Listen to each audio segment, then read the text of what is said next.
আষাঢ়ের এই অক্লান্ত বৃষ্টির দিনে শীতকালীন এক বৃষ্টি মরশুমের কাহিনী মনে পড়ে যায়। ডিসেম্বরের সেই হাড় কাঁপানো কনকনে শীতে সেই প্রথমবারের জন্য কম্বল ছেড়ে উঠে যেতে আমার একটুও দ্বিধাবোধ হলো না। বরং সকাল 6টায় ঘুম থেকে উঠে পড়ার নিয়মটা সেদিন ভঙ্গ হওয়ায় একটু রাগই হয়েছিল। আর রাগ হবে নাই বা কেন বলুন, দিনটা সত্যিই একটা বিশেষ দিন ছিল। এবং শুধু তাই নয়, দেখার বিষয় এটাই ছিল যে সেদিন সূর্য মহাদেব পূর্ব দিক দিয়ে অস্ত যায় কিনা। হ্যাঁ, আপনারা হয়তো ভাবছেন আমি হয়তো পাগল হয়ে গিয়েছি, তাই না? একেবারেই তা নয়। আসলে তারানাথের সঙ্গে দীর্ঘ 2 বছরের বন্ধুত্বের পর এতদিন ধরে কম খোশামত করিনি তাকে। যেমন যতবারই তাকে বলেছি, ঠাকুমশাই অনেক দিনই তো হলো এই মর্টল্যান্ডের বাড়িতে 4 দেয়ালের মাঝে পড়ে আছেন, একটু চলুন না আমার অফিসের ওদিকে, মানে একটু পাহাড়ে ঘুরে আসা যাক। এই কথা শুনে প্রতিবারই তারানাথ বলেছেন, না না, আর নতুন করে অভিজ্ঞতা জমানোর ইচ্ছে নেই আমার। আর তাছাড়া তোমরা যাও না, ঘুরে এসো কদিন। সব সময় তো আমিই গল্প বলি, এবার না হয় তোমরা এসে আমার কাছে গল্প করবে। এভাবেই প্রতিবার সে না করে গেছে, কিন্তু এবার কিশোরীর চালাকির কারণে অবশেষে সিদ্ধান্তের পরিবর্তন হয়েছে। সেদিন কিশোরী বলল, ঠাকুরমশাই, আপনি আমাদের সত্যি বন্ধু মনে করেন আমি জানি, কিন্তু বন্ধুত্ব রাখতে গেলে শুধু গল্প বললে তো হয় না, কখনো কখনো তাদের সাথে একটু হাঁটাচলাও করতে হয়। কিন্তু আপনি তা করেন কই? নাকি আপনার কাছে বন্ধুত্বের তাৎপর্য আলাদা? তারানাথ এই কথা শুনে বললে, বন্ধুত্বের মানে তোমরা কি বোঝো আমি জানি না। তোমরা তো শুধু বলেই খালাস। জীবনের সমস্ত দুঃখ, সমস্ত অপ্রাপ্তির কথা যে বা যারা নিঃস্বার্থভাবে শোনার ধৈর্য রাখে তাকেই বলে প্রকৃত বন্ধু। ভেবে দেখো, আমি যদি গল্প বলে তোমাদের মনোরঞ্জন না করতাম, তাহলে তোমরা কি ঝড় জল মাথায় নিয়ে আমার বাড়িতে কখনো আসতে? আচ্ছা, কোথায় যাবে চলো, কিন্তু আমার একটা শর্ত আছে। কিশোরী একেবারে লাফ মেরে উঠে দাঁড়ালো, বলল, বলুন না ঠাকুরমশাই, কি শর্ত? আমরা সব শর্তে রাজি। যেখানেই যাও না কেন আমি বাইরের কিছু খাবো না, তাই চালে ডালে ফোটানোর মতো সরঞ্জাম সঙ্গে নিও। কিশোরী হাত জোড় করে কপালের কাছে নিয়ে বললে, আপনি যা বলবেন তাই হবে ঠাকুরমশাই। তাহলে আমি আর বিভূতি বরং গোছগাছ করে নিই। তো এই হলো সেই দিন। আমি, কিশোরী ও তারানাথ যাব আমার বর্তমান কর্মক্ষেত্র অর্থাৎ বিহার ও মধ্যপ্রদেশের মাঝামাঝি একটা জায়গায়। গ্রামটির নাম হৃদয়পুর। অবশ্য আমার কাজের জায়গায় এই গ্রামটির থেকে অনেক দূরে। অফিসের থেকে এখানে পাঠিয়েছে 2 মাস হলো।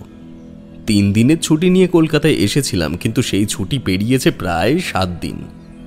তার মধ্যেই তারানাথের সঙ্গে আমাদের এই ঘুরতে যাওয়ার বন্দোবস্ত। ঘুম থেকে উঠতে একটু দেরি হয়ে যাওয়ায় তৈরি হতে আমারই বেশি সময় লেগে গেল। কিশোরী দরজার বাইরে দাঁড়িয়ে সিগারেট খাচ্ছিল।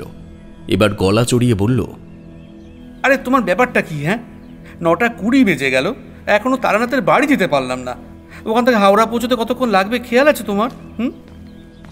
আরে বাবা, এত চিন্তা করো না, ট্রেন তো দুপুর 2টোয়। চলো, আমি তৈরি। কাঁধে ব্যাগ চাপিয়ে মুখে একটা পান নিয়ে বেরিয়ে পড়লাম। এই ঘুরতে যাওয়ার পরিকল্পনাটা আমাদের আগের থেকেই করা ছিল। সেই কারণেই এই বাবদ কিছু টাকা আমি কিশোরীকে দিয়েই রেখেছিলাম, এবং এটাও ভেবেছিলাম তারানাথ রাজি না হলে অবশেষে আমাদের দুজনকেই যেতে হবে। কিশোরীও প্রস্তুত ছিল, কিন্তু তারানাথের শর্ত রক্ষার জন্যে ওর হাতে একটা ঝোলা বেড়েছিল, এই আর কি। মর্টল্যান্ডে পৌঁছে দেখি তারানাথ মোড়ের মাথায় চায়ের দোকানে বসে চা খাচ্ছে। তার পাশে গিয়ে দাঁড়াতে সে বলল, কি হে কিশোরী, একটা সিগারেট দাও তো। আসলে চায়ের সাথে একটা সিগারেট না হলে ঠিক জমে না। কিশোরী দ্রুত হাতে ঝোলাটা রেখে পকেট থেকে একটা নতুন পাসিং শোয়ের প্যাকেট তারানাথের হাতে দিল। বলল, ঠাকুরমশাই, একেবারে 4 প্যাকেট কিনে নিয়েছি। বলা তো যায় না, ওখানে যদি না পাওয়া যায়। তারানাথ ঠোঁট চেপে হাসল। তারপর সিগারেট ধরিয়ে বলল,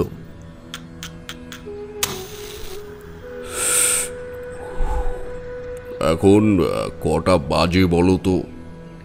হ্যাঁ বলছি, 10:25। আমি জানি না যে তোমাদের সাথে আমার বন্ধুত্বের যোগ কতটা শক্ত, কিন্তু বৃষ্টির একটা যোগ আছে ব্যাপারে আমি নিশ্চিত। আকাশের দিকে দেখো। আকাশের দিকে তাকিয়ে সত্যিই হতাশ হতে হলো। যা বুঝলাম, একটা ঘর কোনো করা বৃষ্টি খুব তাড়াতাড়ি আসতে চলেছে।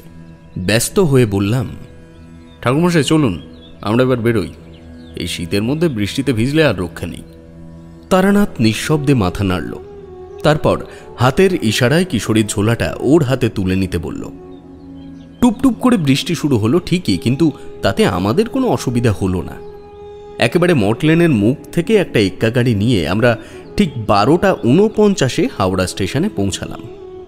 প্রথম যেদিন তারানাথের সাথে আমার পরিচয় হয়েছিল, সেদিন গেছিলাম আমি ওর কাছে হাত দেখাতে। তার কথা অনুযায়ী অর্থযোগ যে আমার কপালে আছে তা মিলেছে, এটা বলাই বাহুল্য। সেই জন্য দেরি হওয়ার ভয়ে গাড়ি ভাড়া করে নেওয়ার প্রস্তাবটা আমারই ছিল। আর যাই হোক, যথাসময়ে ট্রেন এলো। কিশোরী সিট নাম্বার খুঁজে আমাদের বসিয়ে দিল ঠিকই, কিন্তু তারপর থেকে তার আর কোনো খোঁজ নেই। ওকে খোঁজার জন্য উঠতে যাব ঠিক এমন সময় তারানাথ বলল, কোথাও যেতে হবে না, ট্রেন ছাড়লেই ও চলে আসবে। তাই আর উঠলাম না, কারণ তারানাথ যখন বলেছে তখন চিন্তা করার কোনো কারণই নেই। তার প্রতি আমাদের শ্রদ্ধা এখন অনেকটাই প্রস্ফুটিত।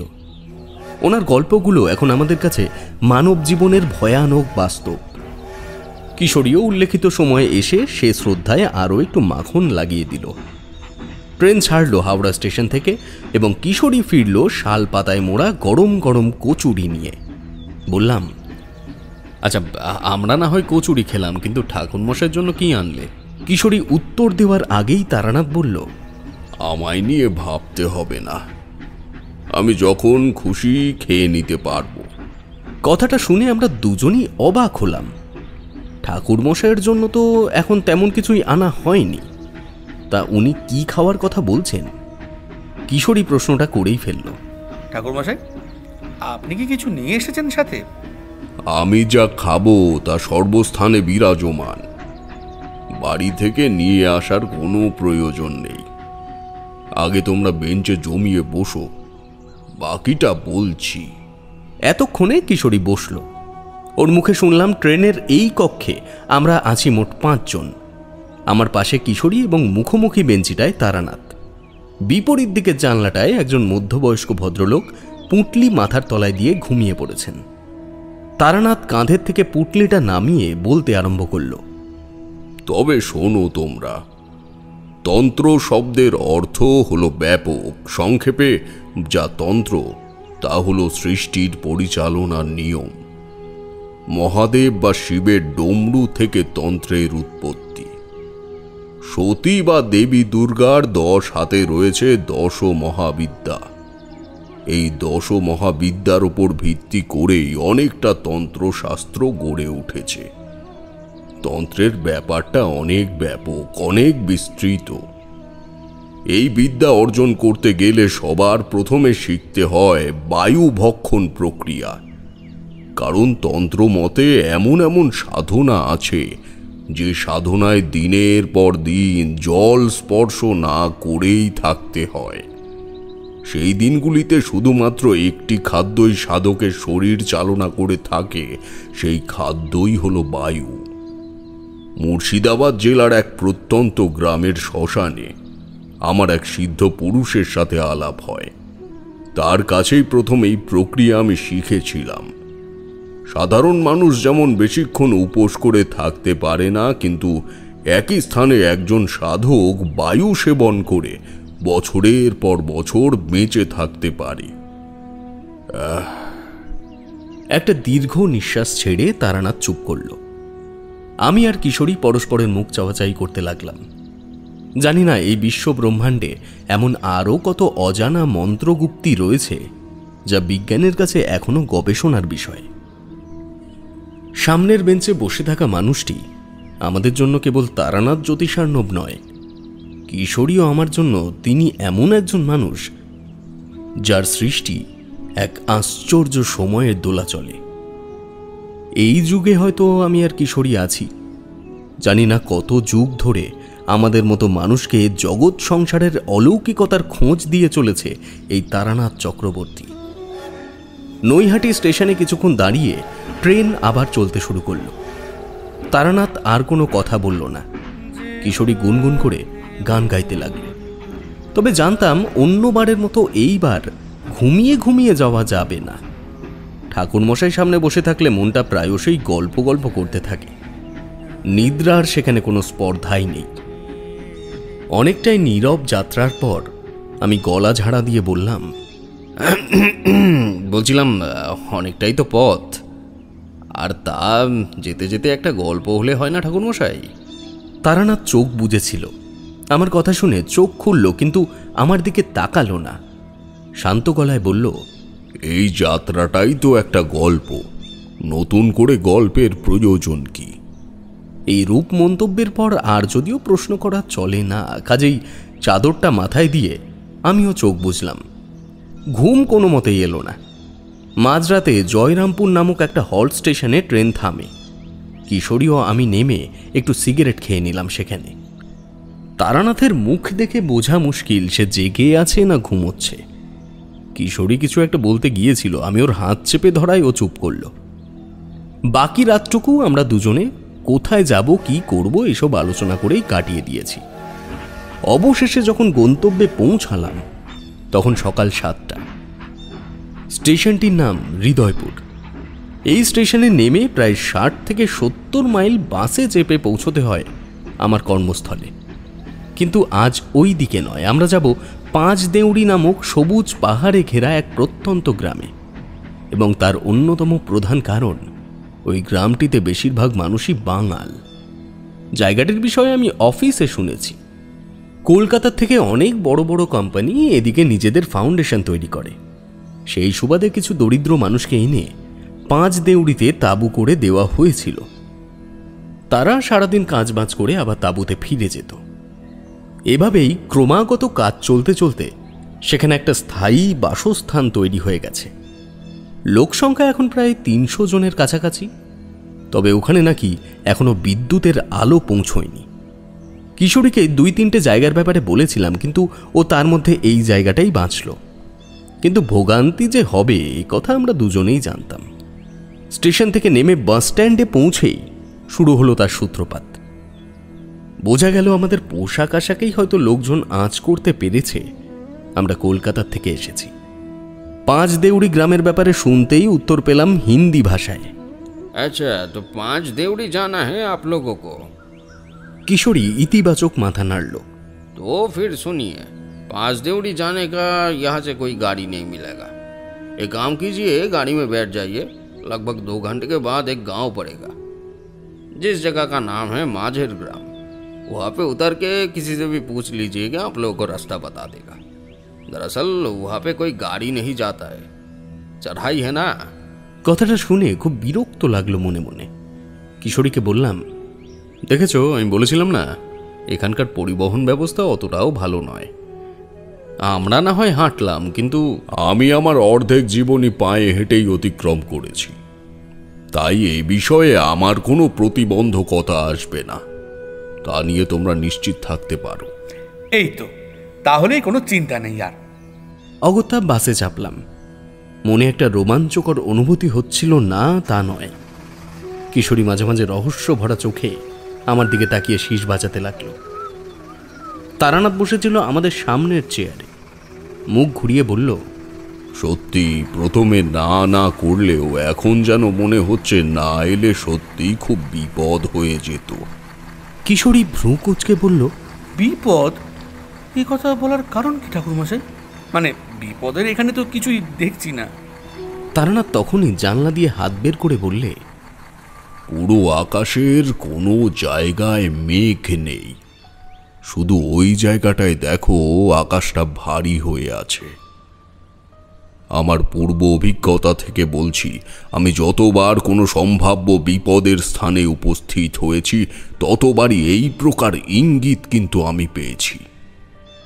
খুব ভুল না করলেও তোমরা এ যাত্রায় এমন কিছু অভিজ্ঞতার সাক্ষী হবে যা আমার মটলেনের বাড়িতে বসে তোমরা ধারণাই করতে পারো না। কথাটা শুনে শরীরের সব পশম একেবারে দাঁড়িয়ে গেল।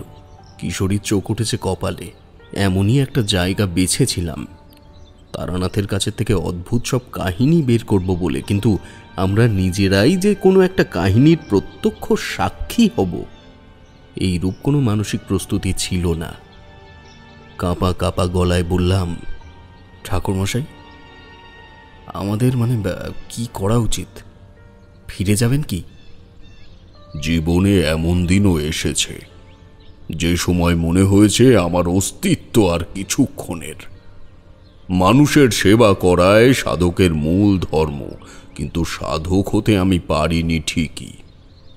তবে আজ পর্যন্ত কোনোদিনও কোনো প্রকার বিপদের সংকেত আমায় পিছুপা করেনি। তাই এই পর্যায়ে আমি শুধু একটা কথাই বলতে পারি, তোমাদের ভয় লাগলে তোমরা ফিরে যেতে পারো। আমি কোনো মতেই বিপদকে পথ দেখাবো না। বলে তারানাথ জানলার কপাটটা নামিয়ে দিল। ডিসেম্বরের এই হাড় জমানো শীতেও আমার ও কিশোরীর কপালে বিন্দু বিন্দু ঘাম জমল। আমরা দুজনেই চুপ।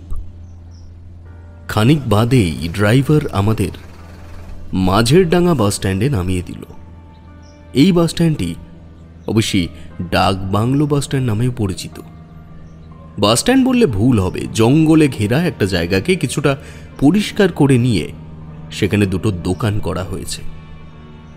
শুধুমাত্র এই দুটি লোকই উপস্থিত ছাড়া দূর দূরান্ত পর্যন্ত অন্য বাড়ি ঘর চোখে পড়ে না, কেবল একটি দুস্থ ভগ্নপ্রায় ডাকবাংলো ছাড়া। দুশ্চিন্তাগ্রস্ত হয়ে আমার এবং কিশোরীর শরীরটা খুব অসুস্থ লাগতে শুরু করলো। তাদের মধ্যে একটি দোকানের সামনে বেঞ্চি পাতা আছে দেখে আমরা সেদিকে এগোলাম। তারানাথ বসল না। সে সন্দিগ্ধ দৃষ্টিতে আকাশের দিকে জরিপ করছে। দোকানদার এক বৃদ্ধ ভদ্রলোক আমাদের দেখে হাসি মুখে বাইরে বেরিয়ে এলেন। বললেন, আসুন আসুন আসুন আসুন, আপনাদের মধ্যে ডাক্তার ঘোষাল কে? অবাক হলাম ওনার মুখে বাংলা কথা শুনে। কিশোরী জল খাচ্ছিল, দ্রুত ঢোক গিলে বললে, এ কি, আপনি বাংলা জানেন? তা জানি বই কি, কলকাতার মানুষ আর বাংলা জানবো না তাই কি হয় নাকি? আপনার বাড়ি কলকাতায়? লোকটি হ্যাঁবাচক ইঙ্গিত করে আমার পাশে বসল। দেখলাম প্রথমে যে উজ্জ্বলতা ওনার মুখে ছিল তা হঠাৎ মিলিয়ে গেছে। এদিকে তারানাথ আমার পেছনে এসে দাঁড়িয়েছে। বৃদ্ধ একটি বিড়ি ধরিয়ে বললেন, তাহলে আপনারাও কেউ ডাক্তার ঘোষাল নন? আসলে গরিব মানুষের অসুস্থতার কোনো চিকিৎসা নেই, ওরা হয়তো এভাবেই মরবে। এবার তারানাথ বলল, আপনি কোন মানুষের কথা বলছেন জানতে পারি? বৃদ্ধ মুখ তুলে তারানাথের দিকে তাকিয়ে বললেন, বছর 20 আগে কলকাতা থেকে এখানে এসেছি। দিনমজুরের কাজ করে অল্প অল্প টাকা জমিয়ে এই দোকানটা দিয়েছি। আমার বাড়ি ওই পাঁচদেউড়ি গ্রামেই। মাস দুয়েক হলো গ্রামে প্রায় প্রতি সপ্তাহে একটা করে বাচ্চা মারা যাচ্ছে। সব থেকে আশ্চর্য ব্যাপার কি জানেন? মৃত্যুর কারণ কিন্তু সবার এক। কি কারণ? মৃত্যুর 2 দিন আগে ওদের নাভিতে প্রচণ্ড যন্ত্রণা হচ্ছে। যে যন্ত্রণা এতটাই যে কোনো ওষুধ বা জল পড়াতে কাজই হচ্ছে না। গ্রামের ছেলেরা সব থেকে ভালো ডাক্তার এনেছিল, কিন্তু তারা এখানে বসে চিকিৎসা করতে চাইছে না। পাঁচদেউড়ি গ্রামে যত মানুষ আসে সবাই দিনমজুরের কাজ করে। তাদের কি আর সাধ্য আছে বলুন শহরের ভালো হাসপাতালে গিয়ে চিকিৎসা করানোর? আমার একটাই মাত্র ছেলে, নাম বীরেন। অনেক কষ্ট করে ওকে বড় স্কুলে পড়াশোনা করিয়েছি, এখন কলকাতায় কাজ করে। যদিও সে কষ্টের মূল্য দিয়েছে। গ্রামের এই পরিস্থিতির খবর শুনিয়ে আমার এক সিটিতে সে এখানে ছুটে এসেছে। শহর থেকে ডাক্তার আনা, ওষুধ কেনা সব ওই করছে, কারণ এখানে তো কেউ পড়াশোনা জানে না। আমার ছেলে গেছে ওই হৃদয়পুর স্টেশনে। কলকাতা থেকে এক ডাক্তারবাবুর আসার কথা আছে আজ, সেই কারণে। ওই ওই ওই ওই তো বাস আসছে। ওই ওই বাসে বোধহয় এলো। এমন সময় একটি বাস এসে দোকানের সামনে দাঁড়ালো। নামলো শুধুমাত্র বছর 40-এর একজন মাঝ বয়সী লোক। মুখে ক্লান্তি ও হতাশার ছাপ স্পষ্ট। আমাদের তিনজনের মুখের দিকে একবার চেয়ে বললে, আপনাদের তো বাঙালি বলে মনে হচ্ছে, শহর থেকে এসেছেন বুঝি? উত্তরটা দিল তারানাথ। বলল, এরা শহর থেকে এসেছে বটে, তবে আমায় দেখে আশা করি বুঝতে পারছো যে আমি শহরের মানুষ নই, কিন্তু আমাদের বন্ধুত্ব হয়েছে শহর থেকেই। আমরা 3 বন্ধু এসেছি 5 দেউড়ি গ্রামে ঘুরতে, তবে তোমার বাবার মুখে শুনলাম গ্রামের অবস্থা নাকি খুবই খারাপ। তা কি হয়েছে একটু খুলে বলো তো। বীরেন একবার তার বাবার দিকে তাকিয়ে বেঞ্চির এক কোনায় বসল। তারপর বলল, বাবা তাহলে আপনাদের জানিয়েছে। আপনারা যে আবার শুনতে চাইছেন এই অনেক। এক ডাক্তারবাবুকে 2 দিন পর পর চিঠি লিখে চলেছি, তার কোনো খোঁজ নেই। আপনারা বলুন তো, এভাবে কি মানুষ মারা যায়? কোথাও কিছু না, হঠাৎ পরশুদিন রাতের বেলায় নিতাইদার ছোট মেয়ের পেটে যন্ত্রণা উঠল, সাথে ধুম জ্বর। খবর পাওয়া মাত্র তার বাড়িতে গিয়ে ওষুধ খাইয়ে দিলাম। গ্রামের মধ্যে ঠান্ডা জলের ব্যবস্থা তো নেই, সেই জন্য প্রায় সারা রাত ভেজা গামছায় গা মুছিয়ে দেওয়া হলো। ভোর পর্যন্ত কোনো মতে বাঁচিয়ে রাখতে পারলাম তাকে। সূর্যের আলো বেরোনোর সাথে সাথে ওর যন্ত্রণা আরও বাড়ল, তার সঙ্গে জ্বর। ওর মা নিরুপায়ের মতো মাথায় জল ঢালতে লাগলো। একসময় ওর শরীর থেকে প্রাণটা বেরিয়ে গেল। আপনারাই বলুন, ঈশ্বর কি নিষ্ঠুরতাই না শুরু করলো? এই গরিব মানুষগুলোর সাথে এরকম করার কোনো মানে হয়? বীরেনের চোখ ভিজে এলো। ওর বাবা ওর পিঠে হাত বুলিয়ে বললে, বাবা, বাবা তুই ভেঙে পড়িস নে। তুই ছাড়া যে ওদের আর কেউ নেই বাবা। সবাই তোর মুখের দিকে তাকিয়েই আসে। আপনারাই বলুন এই অবস্থায় আমাদের আর কি করার আছে বলুন? আমাদের একবার ওই গ্রামে নিয়ে যেতে পারেন, যদি কোনো রকম কোনো সাহায্য করতে পারি। তারানাথের কথায় একেবারে চমকে উঠলাম। ভেবে পেলাম না এই ব্যাপারে আমরা কি সাহায্য করতে পারি। কিশোরী বলল, হ্যাঁ, আমিও এটাই ভাবছিলাম, হয়তো কিছুটা বুঝতে পারবো। বীরেন না হয় আমাদের সাথে কলকাতায় ফিরে একবার ডাক্তার নিয়ে আসবে। আমি কয়েকজনকে চিনি, ব্যবস্থা ঠিক করে দেবে। কিশোরীর কথায় ওরা দুজনেই খুব স্বস্তি পেল। আসলে এমন দুরবস্থায় কয়েকজন এসে সাহায্য করতে চাইবে এটা ওরা ভাবতেই পারেনি। কিন্তু তারানাথের প্রশ্নে বীরেন উঠে দাঁড়িয়ে বললে, চলুন তবে আমরা এখনই বেরিয়ে পড়ি। শিবেন্দার ছেলেটারও শুনলাম কাল রাত থেকে জ্বর। বলে বীরেন এগোনোর জন্য প্রস্তুত হলো। আমরাও আমাদের ব্যাগপত্র সাথে করে নিয়ে বেরিয়ে পড়লাম। জানি না কোন রহস্যময় অভিযানের সাক্ষী হতে চলেছি। এই প্রথম তারানাথকে সাথে নিয়ে বেরিয়েছিলাম আমরা। তবে সে ভ্রমণ যে এই প্রকার অভিজ্ঞতা দেবে তার বিন্দুমাত্র আঁচ আমরা পাইনি।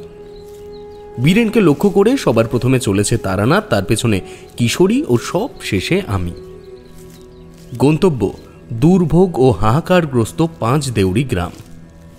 পাহাড়ে ঘেরা এই বিশাল অরণ্যানীর মাঝে আমাদের যে খুবই সংকীর্ণ প্রাণী বলে মনে হচ্ছে এটা বলাই বাহুল্য।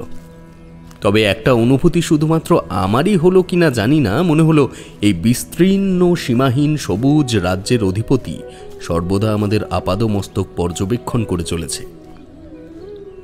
মাইলখানিক চড়াই উতরাই পেরিয়ে প্রথম উন্নত প্রাণীর দেখা পেলাম আমরা। দেখলাম একটি লোক কাঁধে এক বোঝা কাঠ নিয়ে পাহাড়ি পথ ধরে নিচে নেমে গেল। বীরেন বলল, ওর নাম হারু, 5 দেউড়ি শ্মশানেও মরা পোড়ায়, সেজন্যই হয়তো কাঠ নিয়ে যাচ্ছে। কিন্তু এই কাজ তো ভোরবেলা করে রাখে, এই সময় তো আসে না। যাই হোক, চলুন, ওই পথেই আমাদের যেতে হবে আর একটুখানি। বীরেনের কথা শুনে বুঝলাম 5 দেউড়ি গ্রামে যাওয়ার এই একটাই পথ। তবে এই জায়গার অপরূপ সৌন্দর্যের ওপরে যে কুৎসিত বিভীষিকার আস্তরণ পড়েছে তা এখানকার আকাশ দেখলেই বোঝা যায়। হঠাৎ মনে এলো বাসে বসে তারানাথ আকাশের যে রং বদল দেখিয়েছিল সেই কথা। সাথে সাথে কিশোরীকে অতিক্রম করে তারানাথের পাশে গেলাম। তারানাথ বোধহয় আগের থেকে আমার প্রশ্নের উত্তর ঠিক করে রেখেছিল।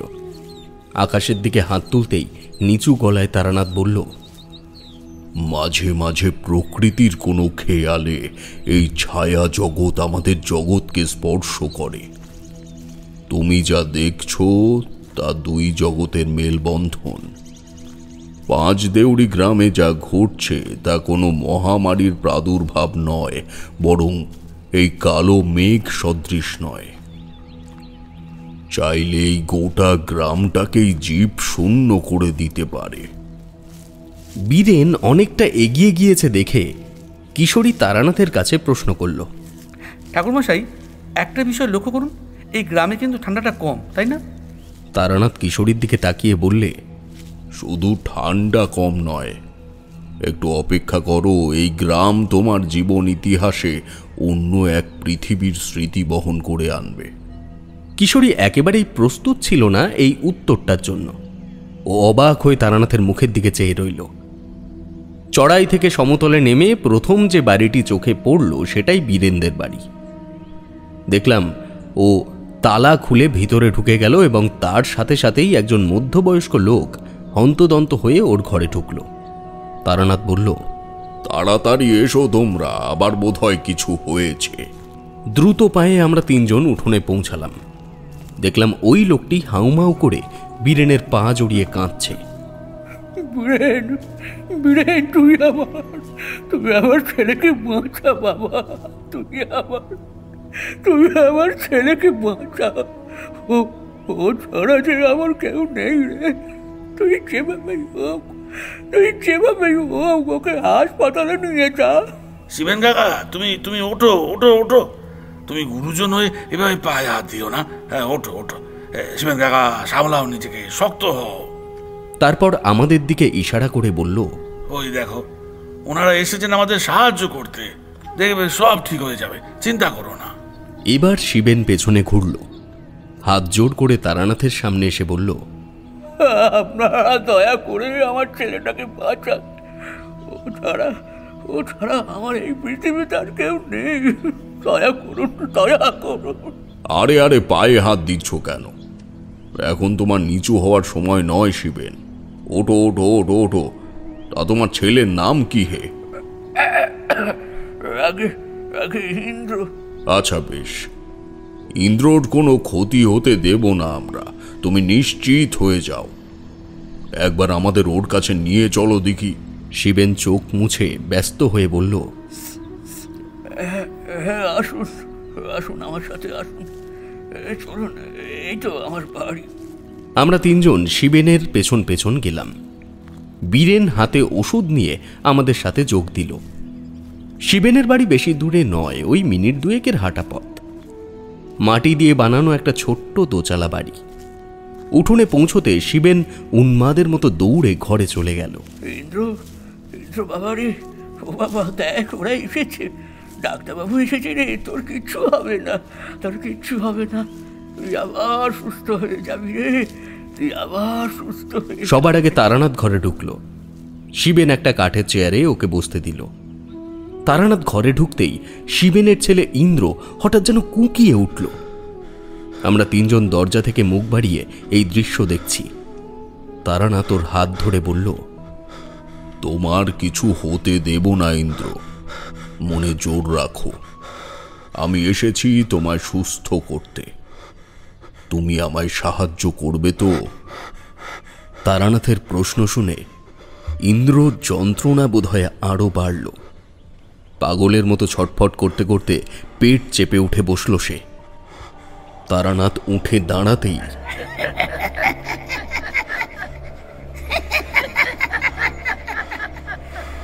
কোথায় যাচ্ছিস? এখানে বস, আমার মাথায় জল দিয়ে দে।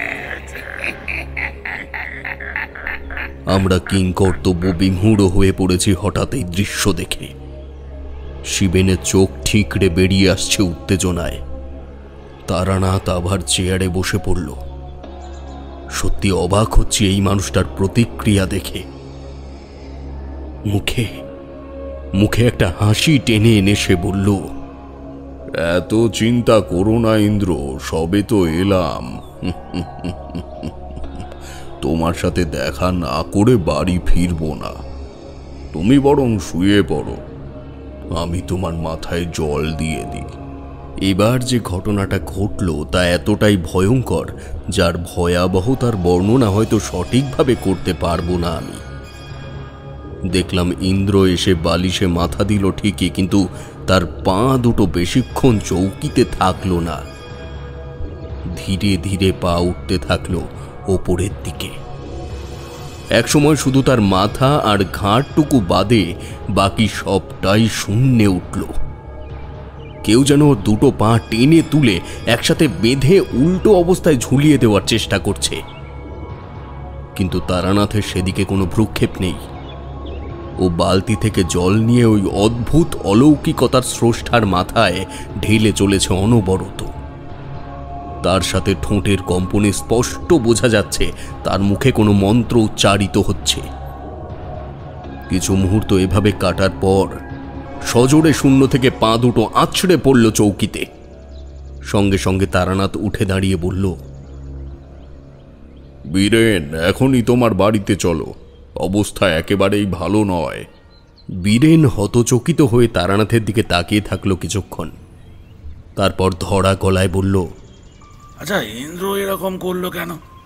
আপনি কি কিছু বুঝলেন? সব বলছি, আগে বাড়িতে চলো। আর শিবেন, তুমি ঘরে থেকো না, বাইরে থেকে শেকল তুলে দাও। আমি ওষুধ না আনা পর্যন্ত কেউ দরজা খুলবে না। আমরা তিনজন তারানাথকে অনুসরণ করলাম। যে ঘটনা নিজের চোখে দেখলাম তার ভয়াবহতা কাটাতে সময় লাগলো বেশ খানিকক্ষণ। বীরেনের বাড়ি মুখে পৌঁছতে কিশোরী কানের পাশে এসে বলল, ভাইয়া, এমন অভিজ্ঞতা যে জীবনে হবে তা কোনোদিনও ভাবিনি। মনে হচ্ছে অনেক সময় পিছিয়ে এসেছি আমরা। তুমি কি বলো? কিশোরী, ইন্দ্রকে বাঁচাতেই হবে আমাদের। তারানাথের এরকম একটা প্রত্যাবর্তন হোক, এটা আমি মনে মনে অনেক দিন ধরেই চাইছিলাম, কিন্তু সত্যি ভাবতে পারিনি এই ভ্রমণই হবে সেই নতুন পথ চলার সূত্রপাত। যাই হোক, চলো, ঘরে চলো। হ্যাঁ, চলো। বীরেন তালা খুলতেই তারানাথ ব্যস্ত হয়ে ঘরে ঢুকল। আমরা ভেতরে ঢুকতেই সে বলল, বীরেন, তোমায় এখন যা বলবো তা শুনে তোমার কাকতালীয় মনে হতে পারে, তবে আমি সম্পূর্ণ নিশ্চিত হয়ে কথা বলছি, তাই শোনার পর ভেবে চিন্তে সিদ্ধান্ত নেবে, এই আশাই আমি রাখব। এই কথা বলে তারানাথ চোখ বুজে কিছু একটা স্মরণ করে নিল। বীরেন নিচু গলায় উত্তর দিল, আপনি কি করতে চাইছেন জানি না, তবে এই গ্রামের প্রত্যেককে আমি বাঁচাতে চাই। বেশ, তবে বলো, তোমাদের গ্রামের সব থেকে ধনী ব্যক্তি কে? তারানাথের এই প্রশ্নে বীরেন ভ্রু কুঁচকে ওর দিকে তাকালো, তারপর একটু ভেবে জবাব দিল, মাফ করবেন, এই গ্রামের সব থেকে ধনী ব্যক্তি নির্ধারণ করা আমার পক্ষে সম্ভব না, কারণ সবাই দিনমজুরের কাজ করে, সেই জায়গা দেখে দেখলে সবাই সমান। তারানাথ চুপ করে সব শুনল। কিছুক্ষণ কি ভাবলো জানি না, তারপর আবার প্রশ্ন করল, এই গ্রামে শেষ কি পুজো হয়েছিল বলতে পারো? সম্মতি প্রদান করলেও বীরেনের উত্তর দেওয়ার মধ্যে বিরক্তির ছাপ লক্ষ্য করলাম। ও মনেই করছে না এই প্রশ্নগুলোর উত্তর কোনো সমাধানের পথ খুলে দিতে পারে। একটা লম্বা নিঃশ্বাস ছেড়ে সে বললে, এখানে তেমন কোনো পুজো হয় বলে তো শুনিনি, তবে বাবা 2 মাস আগে বলেছিলেন কোনো এক দেবীর পুজো করবেন, তাতে নাকি গ্রামের সবার ধন সম্পত্তি বৃদ্ধি পাবে, অভাব অনটন রোগ এসব থাকবে না। কিন্তু তারপর আর এ ব্যাপারে কিছু বলেননি, আমিও শুনিনি। হ্যাঁ, কেন বলুন তো, আমাকে একটু খুলে বলুন না, আপনি কি বুঝলেন? তারানাথ উঠে দাঁড়ালো, পকেট থেকে একটা সিগারেট বের করে ধরালো, তারপর চৌকির এক কোণে বসে বলতে শুরু করলো, পাঁচদেউড়ি গ্রামে কোনো অসুস্থতা বা মহামারীর লক্ষণ নেই। যা হচ্ছে তাতে ডাক্তার কিছু করতে পারবে না। বীরেন অবাক হয়ে বলল, তবে তোমাকে বলে বোঝানো কঠিন। আসলে আমাদের এই লৌকিক জগতের মতনই আর একটা অলৌকিক জগৎ আছে, যেখানে ঠিক আমাদের মতনই জীব জীবিকা আচার ব্যবহার সবই বর্তমান, কিন্তু তারা মানুষ নয়, তাদেরকে বলা হয় অপদেবতা। সাধারণত তারা জীবকুলের কোনো ক্ষতি করে না, বিভিন্ন পৌরাণিক আচার অনুযায়ী সাধনা বা একনিষ্ঠ পূজার মাধ্যমে ওই জীব জগৎ থেকে বিশেষ বিশেষ কিছু দেব বা দেবীকে এই জীবকুলে ডেকে আনা হয়। তবে তার কারণ বিভিন্ন হতে পারে, যেমন সংসারের আর্থিক উন্নতি, ধনসম্পদ লাভ, আরোগ্যতা, অথবা এই জাতীয় কোনো উন্নতিমূলক কাজ। ভাগ্য পরিবর্তনের বাসনা এবং পুজোয় কাজও হয় মন্ত্রের মতো। কিন্তু উপাসকের কার্য সিদ্ধির পেছনে অধিষ্ঠিত দেব বা দেবীর শর্ত থাকে একটাই। বীরেন একটু এগিয়ে বসল, ভয়ার্ত কণ্ঠে বলল, কি শর্ত? দেব বা দেবী যখন উল্লেখ করলাম তখন প্রসাদ তাদের অবশ্যই দিতে হয়, বা তোমরা সকলেই জানো, কিন্তু অপদেবতারা ফলমূল বা চিনি সন্দেশে সন্তুষ্ট নয়। পূজার বিভিন্ন প্রকারভেদ অনুযায়ী তারা বিভিন্ন বয়সের মানব আত্মা দাবি করে ওই উপাসকের কাছে। সুতরাং তোমাদের গ্রামে যেটা চলছে সেটা ওই দেব বা দেবীর শর্ত রক্ষার্থে ঘটে চলেছে। এই গ্রামের সকল কিশোর কিশোরী এখন প্রসাদী বস্তুতে পরিণত হয়েছে। আমরা অবাক হয়ে শুনলাম। কিছুক্ষণ সবাই শান্ত। নীরবতা ভঙ্গ করল কিশোরী, ক্রুদ্ধ কণ্ঠে বলল, ঠাকুরমশাই, এই কাজ কে করেছে আপনি কি বলতে পারেন? অপদেবতার উপাসনা কিভাবে করতে হয় আমি তা বুঝিয়ে দিচ্ছি। উত্তেজিত হয়েও না কিশোরী, এ কাজ গায়ের জোরে নয়। এক্ষেত্রে উপাসককে আঘাত করলে কোনো ফল হবে না। আমাদের এখান থেকে ওই অপদেবতাকে তাদের নিজেদের জগতে ফিরিয়ে দিতে হবে। তবে এক্ষেত্রে উল্লেখ্য এই যে অপদেবতা যাওয়ার সময় নিয়ে যাবে উপাসকের প্রাণ, এবং শুধু তাই নয়, সেই মানুষটির পরিবারের কেউ কখনোই দীর্ঘজীবী হবে না। তোমরা জানো, মানুষের জীবনে এমন অনেক মুহূর্ত আসে যখন তার মনে হয় এই পৃথিবীতে তার নিজের বলতে কেউ নেই। ঠিক তেমনি বিধাতার আশ্চর্য ভেদ বলতে প্রত্যেকের জীবনে এমনও সময় আসে যখন তার ভাগ্যের উন্নতি হয়। আর এক্ষেত্রে ওই উপাসকের উত্তরাধিকারী তার সহজাত জীবনের ভাগ্য বদলকালে কোনো এক ভয়ঙ্কর রোগে মারা যাবে এবং তা বংশ পরম্পরায় চলতে থাকবে। কথা শেষ করে তারানাথ বীরেনের দিকে তাকালো। বীরেন তার প্রশ্ন আঁচ করতে পেরে বলল, দেখুন, বিষয়টা আমার কাছে যথেষ্ট অবাঞ্ছিত লাগলেও আমি বলবো আপনি স্বাধীনভাবে আপনার প্রচেষ্টা করুন। আর যদি সত্যিই এমন কিছু হয় তবে এই উপাসকের শুধু মৃত্যু নয়, সে যেন মৃত্যুর পরও প্রতিটা মুহূর্ত অনুভব করে যে ছোট ছোট বাচ্চাগুলোর জীবন কোনো শয়তানের পায়ে সমর্পণ করে ধনী হওয়া যায় না। সে অর্থে রক্ত থাকে, পরিশ্রমের ঘাম নয়। কিশোরী বলল, তবে ঠাকুরমশাই, আপনি কি নিশ্চিত যে একেবারেই এই প্রক্রিয়া সম্পূর্ণ হবে? আমাদের সাধ্যি নেই সেই জগতের জীবদেরকে স্পর্শ করবার, এবং এই কার্যে একবার বাধা এসে পড়লে সেই অপদেবতা ভয়ঙ্কর তাণ্ডব সৃষ্টি করবে। তোমরা হয়তো দেখেছ যে আমায় দেখে ইন্দ্র কেমন অস্বাভাবিক হয়ে পড়েছিল।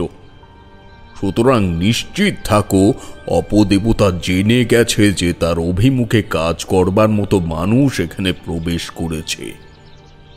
এ কার্য একেবারেই সহজ হবে না। শুধু নিজেদের চোখ কান খোলা রাখো, কারণ আগামী কিছু ঘন্টা একেবারেই সুরুচিকর হবে না।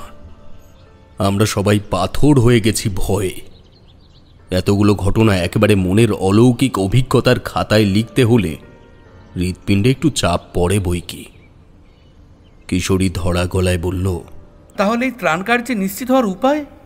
আমি এমন এক দেবীর পূজা করতে চাইছি যার আরাধনার ফলাফল নিশ্চিত। এই দেবীর পূজা মূলত শত্রুদের চমকে দেওয়ার জন্য করা হয়। তার পূজার প্রতিটি মন্ত্রে রয়েছে মহামন্ত্রের প্রভাব। মহাদেবীর অন্য রূপ পীতাম্বরের কাছে পূজা করে শিবেনের ছেলের নামে সস্তায়ন করতে হবে। মনে রেখো, আত্মার জাগরণ ছাড়া ঈশ্বরের দর্শন সম্ভব নয়। ইন্দ্রর যে নিষ্পাপ আত্মাকে ওর পাঁজরের মধ্যে চেপে রেখেছে ওই অপদেবতা, সেই পবিত্র আত্মাকেই কেন্দ্র করে আবির্ভাব ঘটবে দশ মহাবিদ্যার দেবী মণ্ডলী অন্তর্গত অন্যতম দেবী বগলামুখীর। তবে এই পুজোর আগে আমায় মা ভগবতীর আরাধনা করে নিতে হবে। তোমাদের সাহায্য কিন্তু আমার পুরো দমে দরকার। আমি ও কিশোরী এক পা এগিয়ে গেলাম। কিশোরী বলল, ঠাকুরমশাই বলুন কিভাবে সাহায্য করতে পারি।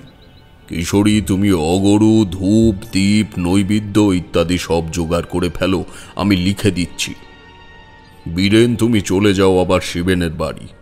ওকে বলো ইন্দ্রকে ভালো করে স্নান করিয়ে দিতে। ও আর অস্বাভাবিক আচরণ করবে না, কারণ ওর দেহ বন্ধন করে এসেছি। আর বিভূতি, তুমি আমার সঙ্গে থাকো। তারানাথ একটি সাদা কাগজে কিশোরীর হাতে পুজোর উপকরণ সব লিখে দিল। ও তা নিয়ে চলে গেল হৃদয়পুর স্টেশনের বাজারে। বীরেন কথা মতো শিবেনের বাড়ির উদ্দেশ্যে বেরিয়ে গেল। তারানাথ স্নান সেরে সূর্য প্রণাম করে ঘরে এলো। তখন প্রায় বিকেল 4টে। আমি বললাম, ঠাকুরমশাই, প্রথমে কি করবেন? আমি এই বাড়ির পূর্ব প্রান্তে একটা ফাঁকা জায়গা দেখেছি। ওখানে গিয়ে মা ভবতারিণীর বীজ মন্ত্র জপ করা শুরু করব। তুমি আমার সাথে থেকে খানিক তফাতে দাঁড়িয়ে থাকবে। বীরেন ও শিবেন ইন্দ্রকে নিয়ে এলে তুমি এবং ও দ্রুত আমায় কিছু কাঠ জোগাড় করে দেবে। মাকে নৈবেদ্য প্রদান করে যজ্ঞের আগুনে আহুতি দেব। আশা রাখছি ইন্দ্রকে সস্তায়ন করতে করতে কিশোরীও ফিরে আসবে। চলো শুরু করা যাক। বলে তারানাথ দ্রুত পায়ে বেরিয়ে পড়ল। আমিও চললাম তার পিছু পিছু। জীবনে এমন এক অভিজ্ঞতার সাক্ষী হতে চলেছি যার বিন্দুমাত্র আভাস তারানাথ পর্যন্ত আমাদের দেয়নি। আমি নিশ্চিত সে সব জানত। উক্ত স্থানে পৌঁছে তারানাথ পূর্ব দিকে মুখ করে পদ্মাসনে বসে পড়ল। বেশ কয়েকবার তখন মনে হলো আমি যাকে দেখছি সে বৃদ্ধ তারানাথ নয়, এটা সেই কালোজয়ী যুবক যার জন্মলগ্নের আশ্চর্য বিচিত্রতা তাকে অন্য সকল সাধারণ মানুষের থেকে পৃথক করেছে। স্বয়ং মধুসুন্দরী দেবীর আশীর্বাদ প্রাপ্ত যথার্থ প্রেমিক তারানাথ চক্রবর্তী। ইন্দ্রকে 2 হাত পা ধরে উঁচু করে নিয়ে এলো শিবেন ও বীরেন। তারানাথের হাতের ইশারায় বুঝলাম ওকে তার কাছে নিয়ে যেতে বলছে। শিবেনের মুখের দিকে তাকিয়ে দেখলাম ওর জল ভরা চোখে অজস্র প্রশ্ন ঘোরাফেরা করছে। ওকে সান্ত্বনা দিয়ে আমি আর বীরেন ইন্দ্রকে নিয়ে গিয়ে তারানাথের সামনে শুইয়ে দিলাম। জ্বরের পরিমাণ যে মারাত্মক পর্যায়ে পৌঁছেছে তাতে তাকে বাঁচানো হয়তো আর বেশি সময় যাবে না। ইন্দ্রকে ধরার পর আমার হাতের তালু বেশ কিছুক্ষণ ধরে গরম হয়ে রইল। তারানাথ ওর কপালে হাত দিয়ে নিচু গলায় মন্ত্র পাঠ করতে শুরু করল। সূর্যের আলো অস্ত গিয়ে চাঁদের ম্লান আলো পড়েছে তখন চারিদিকে। আমি বীরেনকে নিয়ে কাঠ সংগ্রহ করতে শুরু করলাম। চারিদিক নিস্তব্ধ। তারানাথের থেকে কিছুটা তফাতে গুটিসুটি মেরে বসে আছে শিবেন। পর্যাপ্ত কাঠ নিয়ে তারানাথের সামনে পৌঁছতেই দেখলাম অসুস্থ ইন্দ্রের চেহারায় ক্রমশ পরিবর্তন হচ্ছে। যে চোখ বন্ধ ছিল তা এখন সম্পূর্ণ উন্মুক্ত। প্রাণ ভরে যেন রাতের তারা ভরা আকাশ সে জরিপ করছে। তারানাথ বলল, ওর শরীরে এখন প্রাণ নেই। ওর আত্মা বসে আছে বাবার সামনে।